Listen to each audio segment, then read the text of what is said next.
Selamat pagi saudara-saudariku yang dikasihi Tuhan Yesus Kristus dimanapun Anda berada. Shalom, salam sejahtera untuk Anda semuanya. Salam jumpa kembali dengan saya Prodiakon Alusius Gonzaga Markus Parnaswito dalam renungan harian hari ini Senin tanggal 16 Februari tahun 2026. Saudara yang terkasih, hari ini firman Allah mengajak kita belajar dari bacaan pertama yang diambil dari surat Yakobus kepada 12 suku yang berada di perantauan yang tercerai-berai. Ini adalah suku Israel.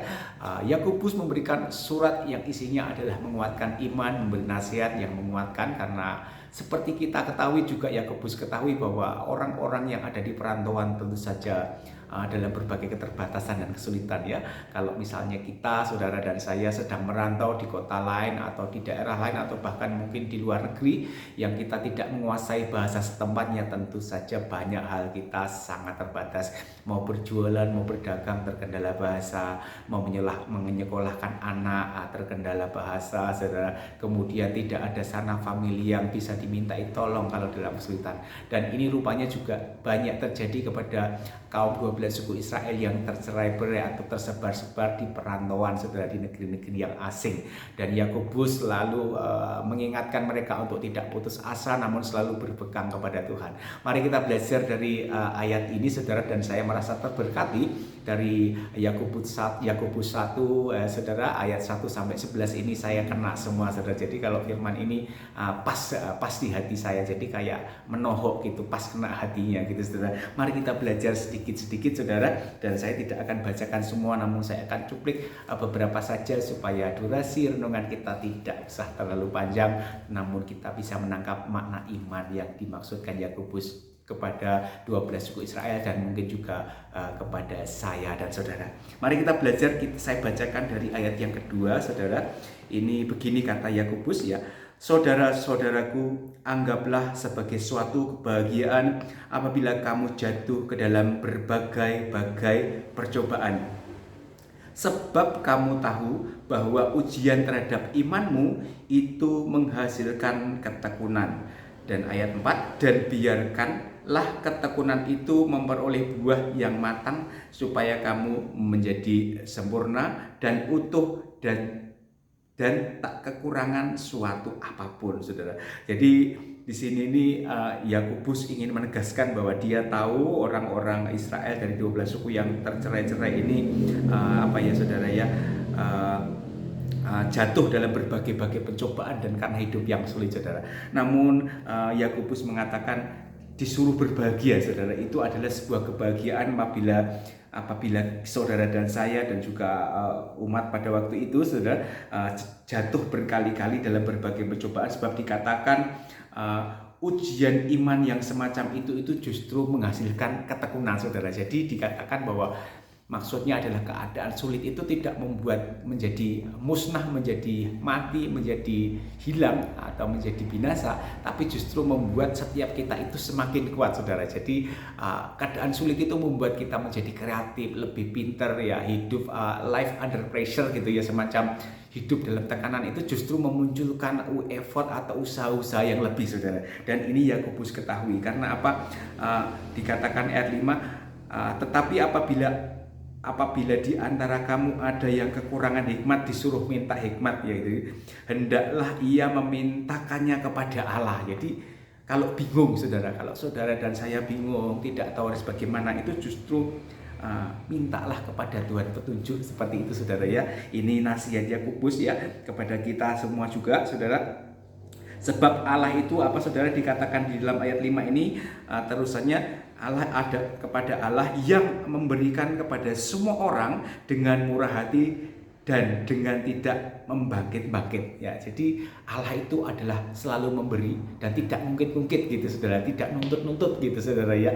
Kalau mungkin kita minta pertolongan kepada yang lain mungkin hasilnya beda ya, ada konsekuensi, boleh aku bantu tapi syaratnya ini.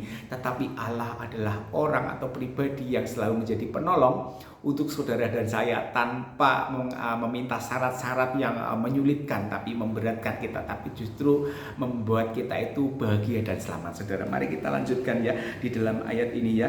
Hendaklah memintanya Terus lanjutannya ini saudara, maka hal itu akan diberikan kepadanya, yakni kepada saudara dan saya. Jadi kalau saudara minta hikmat, Tuhan akan beri hikmat. Saudara minta petunjuk, Tuhan beri petunjuk. Seperti itu maksudnya.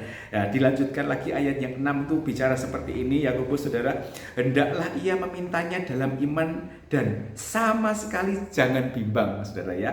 Berapa banyak di antara saudara dan saya kalau berdoa mohon sesuatu kepada Tuhan, saudara minta dengan sungguh-sungguh lalu sampai meneteskan air mata sambil nangis karena saking tidak kuatnya hidup dalam tekanan dan kesesakan, saudara.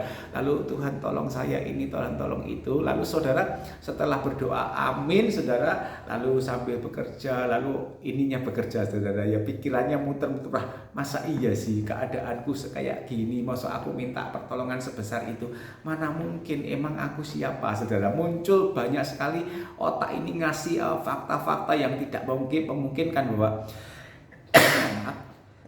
seolah-olah kita itu tidak akan bisa mendapatkan itu, saudara ya.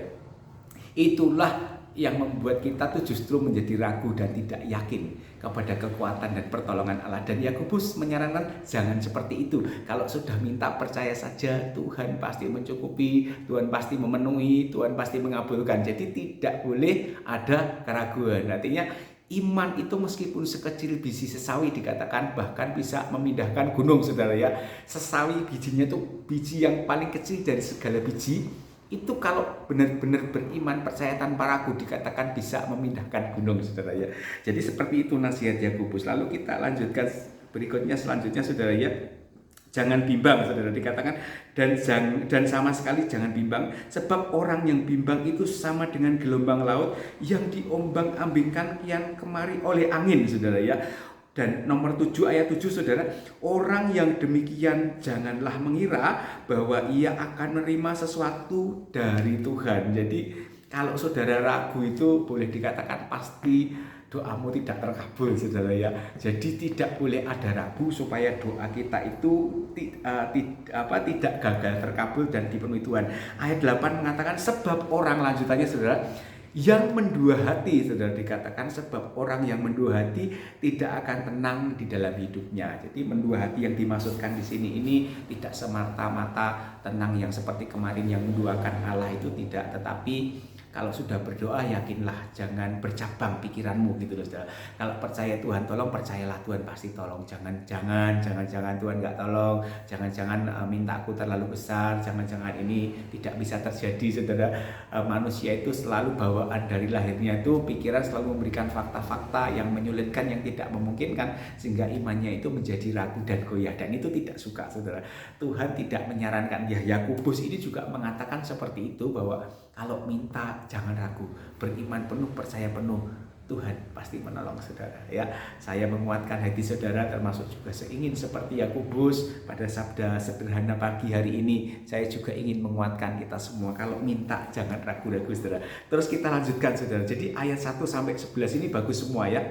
Ini tentang ayat 9 ini tentang keadaan rendah dan keadaan kaya, maksudnya tuh keadaan miskin, tertekan, dan keadaan sedang kaya. Begini ayat 9 bunyinya, saudara. Baiklah saudara yang berada dalam keadaan yang rendah bermegah karena kedudukannya yang tinggi. Ya, ini agak membingungkan ya kalau dibacanya sekali. Tetapi kalau direnung diulang nanti kita akan paham. Dan 10, dan orang yang kaya karena kedudukannya yang rendah, sebab ia akan lenyap seperti bunga rumput. Ya, maksudnya itu kemegahan karena kekayaan itu semua juga hanya sia-sia. Tetapi jangan di ayat 9 ini dimaksud bahwa yang baiklah saudara yang berada dalam keadaan yang rendah, bermegahlah karena kedudukan yang tinggi. Yang dibalik rendah kok tinggi gitu ya, saudara. Artinya saudara mungkin akan berada di posisi yang untung gitu, ketika sama-sama sudah di akhir masa hidup, mati semuanya tidak bawa apa-apa. Yang mungkin dalam keadaan rendah ini ya untung, saya kan nggak usah mati-matian ngurus harta saya, nggak usah harus kerja lebih-lebih untuk mengumpulkan harta benda yang semu atau yang tidak kekal, saudara ya. Jadi justru malah sepertinya dia punya posisi yang tinggi dan untung, saudara. Tetapi sebaliknya orang yang dikatakan ilustrasi ini, orang yang kedudukan tinggi dan kaya ini justru malah rugi, karena toh ketika ia sudah meninggal, sudah tidak ada lagi di dunia ini, tidak ada satu hal pun yang bisa ia bawa di dalam kematiannya. Maksudnya seperti itu, saudara ya. Kemudian lanjutnya, saudara, ayat 11 ini juga bagus. Karena matahari terbit dengan panasnya yang terik dan melayukan rumput itu, sehingga gugurlah bunganya dan hilanglah semaraknya, saudara. Demikian jugalah halnya dengan orang kaya. Di tengah segala usahanya ia akan lenyap. Jadi saudara ya, ayat ini dicerna dengan baik, bukan berarti tidak boleh kaya atau kaya itu sia-sia, tidak juga. Semuanya berguna, semuanya perlu, semuanya penting. Akan tetapi hikmat, haruslah kebijaksanaan ini menjadi yang lebih utama daripada sekedar mencintai atau menginginkan sesuatu yang fana atau yang sementara di dunia ini. Saudara yang dikasihi Tuhan, demikian ini adalah bacaan dari Injil surat Yakobus, saudara, kepada bacaan pertama ini ya, kepada umat 12 suku Israel yang terpecah-pecah ya di perantauan di negeri-negeri asing. Mereka butuh kekuatan penghiburan, dan Yakobus mengirimkan surat itu kepada mereka untuk menguatkan iman mereka supaya tidak menjadi tawar hati dan berbalik kepada tidak percaya Allah. Demikian seperti itu, saudara ya. Jadi firman Allah hari ini saya merasa sangat terberkati. Saya berharap saudara juga dikuatkan oleh renungan hari ini ya, dari Yakobus, dari bacaan pertama ini. Sungguh sangat luar biasa. Saya cuma ingin mengatakan, siapapun saudara yang mungkin saat ini sedang dalam keadaan yang sulit, dalam beban berat, jangan tawar hati, tetaplah percaya bahwa Allah itu hidup dan Allah itu sanggup menolong saudara. Awalilah segala permohonan dan doa-doamu itu dengan apa, saudara? Dengan mengucap syukur, gitu saudara ya. Dikatakan dalam firman juga seperti itu, mintalah maka mintalah maka akan diberikan kepadamu, dan ketoklah pintu maka akan juga dibukakan untukmu. Jadi saudara dan saya tugasnya itu hanya meminta, Tuhan minta ini, Tuhan minta itu, tapi dengan sungguh-sungguh, saudara ya, dibekali juga dengan tujuan yang baik dan bijaksana, yang bermanfaat, saudara ya. Jangan minta hal yang aneh-aneh yang tidak bermanfaat untuk hidupmu dan untuk sesamamu. Saya yakin pasti tidak akan dikabulkan. Tetapi kalau saudara meminta yang saudara perlukan ya, yang bukan gaya hidup tapi kebutuhan, pasti Tuhan akan mencukupi. Jangan takut, jangan gentar, jangan gelisah, dan jangan khawatir, saudara ya. Allah kita mengasihi kita dengan sungguh-sungguh. Kita belajar di Injil sedikit, saudara ya.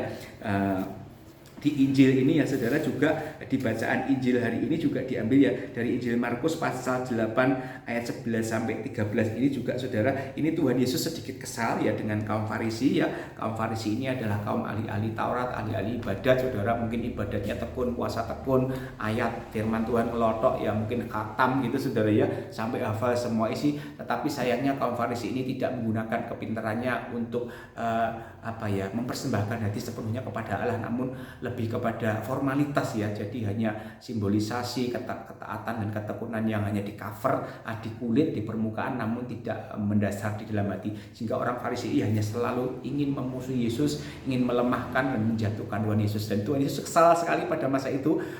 Angkatan ini sama sekali justru tidak akan mendapatkan tanda, saudara, tanda. Karena ini kaum Farisi ini minta tandanya apa? Tandanya apa kalau kamu itu Mesias? Dan selalu nuntut. Jadi jengkel. Nah, karena jengkel maka Tuhan Yesus berfirman, saya katakan hari ini juga bahwa angkatan ini tidak akan mendapatkan tanda apapun, gitu, saudara. Lalu Tuhan Yesus pergi bertolak ke seberang naik perahu meninggalkan mereka ya, saking jengkelnya. Saya juga ingin mengatakan melalui Injil ini, saudara, kalau saudara sudah percaya Tuhan, jangan ragu, jangan tanya mana tandanya Tuhan, mana buktinya Tuhan, mana tunjukkan padaku bahwa Engkau itu ada, mana tunjukkan bahwa Engkau itu adil, mana tunjukkan bahwa Engkau itu mencukupi kami. Seperti itu, saudara. Dan berapa banyak di antara kita mungkin kita menjadi seperti itu saat keadaan sulit, khawatir, gentar, takut, seolah kehilangan harapan.